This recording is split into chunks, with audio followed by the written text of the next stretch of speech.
개인 간 거래, 일명 P2P 금융시장이 부동산 대출을 중심으로 빠르게 커지는 가운데 금융감독원이 관련 상품 투자 시 주의를 당부하는 소비자 경보를 발령했습니다. 오늘 손바닥 경제 시간은 P2P 금융에 대해서 알아보고 또 투자할 때 유의할 점은 무엇인지 전문가와 자세히 짚어보겠습니다. 알통 P2P 방대성 대표입니다. 어서 오세요. 어서 오십시오. 안녕하세요. 대표님, 사실 이 P2P 금융, 사실 언론에서도 보도를 하고 얘기들은 많이 들었던 것 같은데, 네네. 뭔지부터 좀 설명을 해주시면 더 좋을 것 같습니다. 우선 P2P 금융이라고 하는 것은 4차 산업 시대에 이제 IT 쪽에서는 공유경제라는 트렌드들이 있잖아요. 그게 그렇죠. 금융에 대한 공유경제의 한 예로 볼 수가 있습니다.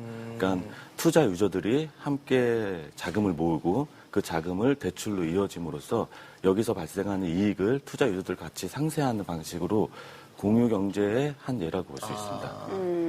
그래서 그런지 P2P 금융시장 규모가 2016년 말에는 이제 6천억 원 수준이었는데 2018년 말에는 4조 7천억 원으로 급성장했습니다. 그 배경을 뭐라고 보세요?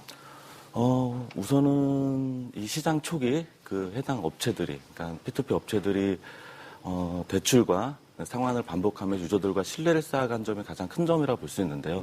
그보다도 사실 시장에 요구가 있었다고 생각을 합니다. 시장의 기존의 예금금리나 기존의 투자에 대한 그 자금, 확보처를 확보하기 힘든 상황에서 재테크를 활용한 투자로 이득을 보게 한 유저들에 대한 이제 탈출구였던 거죠. 그래서 이 요구가, 시장 요구가 맞아 떨어져서 시장이 좀 급격하게 성장할 수 있는 방향이 됐다고 생각합니다. 네. 사실 이렇게 산업이 성장을 하다 보면 늘 따라붙는 게 아마 규제일 건데요. 규제가 이렇게 뚜렷하게 있지는 않았던 것 같더라고요. 보니까 가이드라인 정도는 있고 하다 보니까 네네. 규제가 똑바르지 않고 그러면 이제 부작용이 일어나게 되고 아무래도 이게 돈이 오가고 이러다 네네. 보니까 부작용에 대한 우려도 분명히 있고 부작용들도 나타났던 것 같아요. 네네네. 어떤 부작용들이 있었나요? 우선은 지금 현재는 가이드로 규정이 돼 있고 앞으로는 법제화를 통해서 좀 더 이제 그 규정들이 소비자를 보호하기 위한 거겠죠. 네, 되겠지만은 이전엔 사실 규정이 없고 그런 없는 상태에서 확장의 한계를 보인 거죠. 그러니까는 현재는 관계 제도가 없는 시기에 업체들을 운영하면서 그 과정에서 이제 실수나 이런 그 자금에 대한 시장 접근에 대한 문제점들을 가지고 있었던 거죠. 혹시 피해 유형별로 좀 확인을 해볼 수 있을까요? 그러니까 사실상 이 P2P 대출의 사고는 사실 상품에 대한 안정성이 답보가 된다 그러면 네. 사고로 이어지진 않거든요. 연체나 부실, 기한이익 상실들로 이어지는데 사실 가이드가 없던 시기부터 운영되던 업체들이 그 상품에 대한 그 정확하지 않은 상품, 그러니까 검증되지 않은 상품들을 올려서 투자금만 모집하고 그 모집된 금액을 다른 용도로 활용하는 식의 사고들이 있었습니다. 아마 지금 저희 P2P 피해 유형별 현황이 나가고 있는데요. 네네. 맨 위는 허위 대출이 아마 네네네. 없는데 이제 있는 것처럼 네네네. 꾸민다 이런 네네네. 얘기인 것 같고 그다음에 투자금 회수를 지원한다는 건 어떤 의미일까요? 그러니까 투자금 회수 지원이라는 거는 그 대출 상품의 연체로 이어져서, 그러니까 원래 갚기로 한 날짜에, 상환되기로 한 날짜에 상환되지 않고, 연체로. 늦어지다 보면 연체로 또 이어진다는 말씀이시군요. 대부분이 허위 대출 쪽에 있는 거 봐서는 아마, 좀, 눈속임이라든지, 이미 대출이 이루어지지 않은 거를 누적 대출처럼 여겨진다든지 이렇게 돼서 이루어진다는 거죠? 네, 그러니까 허위 상품들을 게시해서 자금을 모으는 경우. 있는 것처럼 마치. 알겠습니다.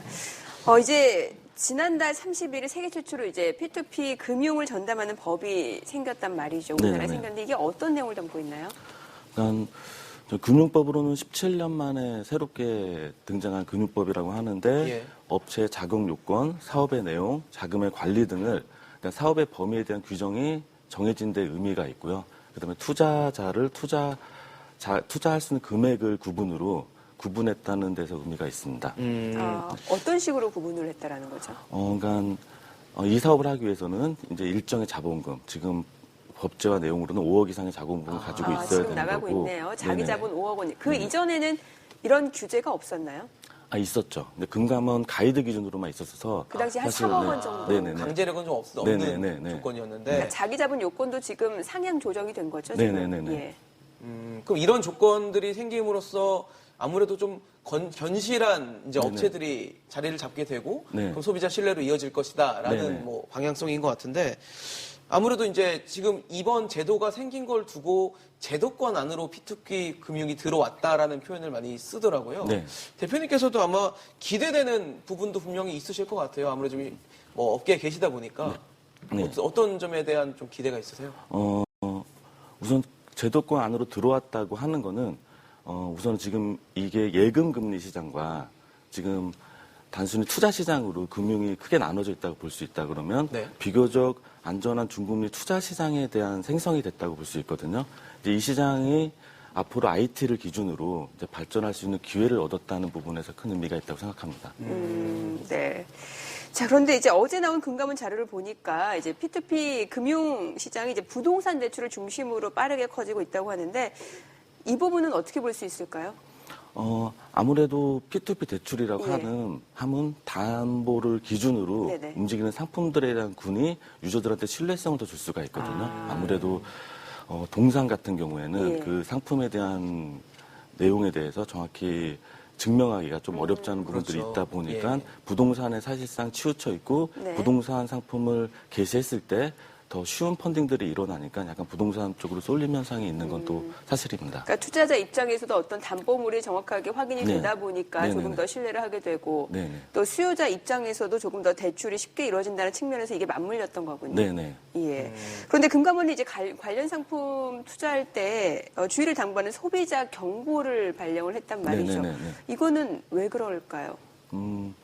그러니까 부동산 상품에 너무 P2P 시장이 예. 그러니까 상품에 P2P에 대한 자금들이 많이 들어가다 보니 부동산 시장에 대한 방향에 따라서 같이 영향을 받을 수 있는 위험 요소가 생길 수 있는 거죠.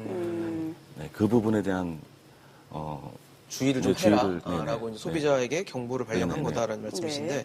사실 부동산 대출 상품에 투자를 할 때 뭐 주의점도 있을 것 같고 P2P 네. 금융을 이용하시는 분들한테 그래도 지금 어깨에 몸을 담고 계시기 네네. 때문에 네네. 이런 점은 좀 유의를 하세요라고 알려주시면 네네. 네, 아마 생소하신 분들이나 이제 시작을 하시려는 분들에게는 네네. 좀 도움이 될 것 같거든요. 네. 아까 말씀드린 것 같이 P2P 투자 시장은 투자라는 부분들을 정확히 인지를 해주셔야 돼요. 그러니까는 은행처럼 예금 확정 금리로 받는 게 아니라 P2P 시장의 금리는 투자로 인해서 받을 수 있는 금리에 대한 가치를, 그러니까 그 수치를 표현한 거라는 걸 정확히 인식해 주시고 투자를 해 주시는 게 가장 중요하다고 생각합니다. 원금 보장은 안 된다라는 것도 네네네. 알고 있어야 된다는 말씀이신 거죠. 네네. 지금 보니까 뭐 주의점에서 원금 보장이 아니다. 네네. 결과는 투자자가 책임을 네네. 져야 되는 부분이다. 근데 잘 모르시는 분들은 이제 원금 보장은 당연히 되는 거고 네네. 금리만 좀 내가 얼마나 수익을 얻을 수 있는지만 네네. 관심을 가질 수 있다는 네네. 거잖아요. 네네. 근데 그렇진 않죠. 사실상 이 시장은 사실 그 투자고. 담보된 상품에 대한 그 범위로 원금이 보장이 되는 거기 때문에 네네.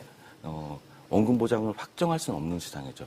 네. 근데 두 번째 보니까 지금 등록 업체인지 확인을 하라고 돼 있는데 네네. 이거 확인을 어떻게 해야 하죠? 이거는 금감원에 네. 그 대부업을 지금 현재는 가이드로만 그 진행되는 이 과정에서는 네네. 금감원에 대부업을 등록하게 돼 있습니다. 3억 이상 자본금으로 등록 후 네네. 영업을 하게 돼 있는데 예. 이게 아직 법이 아니니까 등록을 하고 하는 업체도 있고 그렇지 않은 업체도 있는 상황입니다. 네. 자, 알통 P2P 대표시니까 여쭤볼게요. 이 플랫폼 서비스 알통을 이용하면 좋은 점이 뭔지 좀 알려주세요. 네. 그러니까 이 시장은 다수의 상품들이 존재할 수밖에 없는 시장인데요. 이 다수의 상품들을 접근하기 위한 편의성을 우선 제공해 드리고 두 번째는 지금 말씀드린 그 상품에 대한 이 업체에 대한 견제와 검증을 함께 해나가면서 P2P 시장의 건전한 발전을 위해 준비된 플랫폼입니다. 네, 알겠습니다. 오늘 알통 P2P 박대성 대표와 이야기 나눠봤습니다. 잘 들었습니다. 고맙습니다. 감사합니다.